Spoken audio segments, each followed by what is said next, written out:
زرعی ماہرین نے پاکستان کے زرعی مستقبل کے لیے محفوظ شہید کینال کی تعمیر ناگزیر قرار دے دی ہے۔ گرین پاکستان انیشیٹو کے تحت چولستان کے بنجر علاقوں کو قابل کاشت بنانے کے لیے محفوظ شہید کینال تعمیر کی جا رہی ہے۔ زرعی ماہرین کے مطابق محفوظ شہید کینال کی تعمیر نیشنل واٹر پالیسی 2018 کے عین مطابق ہے۔ محفوظ شہید کینال سلیمان کی ہیڈ ورک سے فورٹ عباس تک تعمیر کی جائے گی۔ زرعی ماہرین کے مطابق محفوظ شہید کینال صرف پنجاب کے شہر کا پانی استعمال کرے گی۔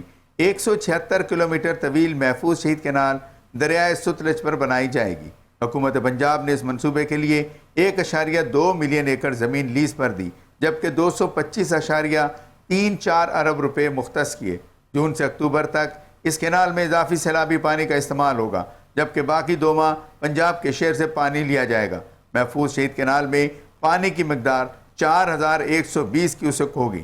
اگلے مرحلے میں فورٹ عباس سے مروٹ اور فورٹ عباس سے ڈنڈوالا تک بالترتیب 120 اور 132 کلومیٹر کینال بنائی جائیں گی، جو اسی کینال کا حصہ ہیں۔ ان منصوبوں کی تکمیل سے لاکھوں ایکڑ زمین کو سیراب کیا جا سکے گا۔ واٹر اپورشمنٹ اکارڈ کے کلاس 8 کے مطابق صوبے اپنے مختص شدہ پانی کے وسائل کے اندر رہتے ہوئے نہری منصوبے شروع کر سکتے ہیں۔ ارسانے 4-1 کی اکثریت سے اس منصوبے کی NOC جاری کر کے منظوری دی۔ انڈس ریور سسٹم اتھارٹی میں تمام صوبوں کی نمائندگی شامل ہے۔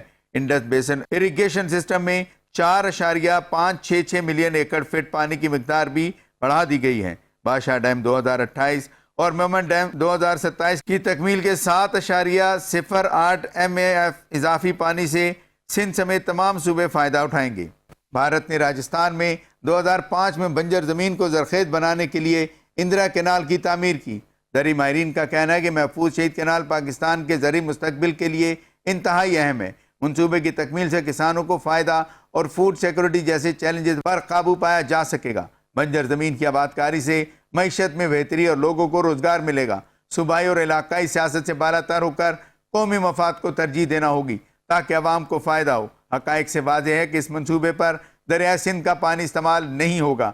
ماہرین کا کہنا ہے کہ چند عناصر قومی اہمیت کے اہم منصوبے پر اپنے مذموم مقاصد کے لیے گمراہ کن پروپیگنڈا کر رہے ہیں۔